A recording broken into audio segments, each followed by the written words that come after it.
So when we sell stickers and merch, we get a lot of questions on how we put window banners on, because people are like, can you put it on? And I'm like, it's actually very easy. Let me show you. Place it on the car roughly where you want it. And then you get a measuring tape.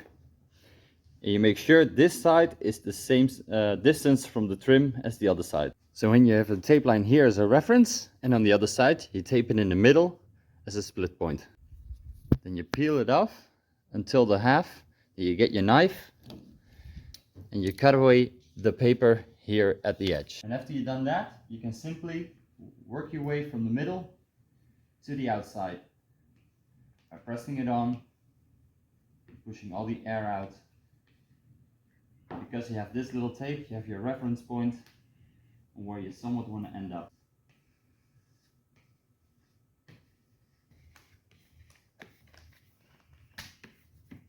And after you're done pressing it into the edges, you can take your knife out, gently lay it on your glass, and just go alongside that line.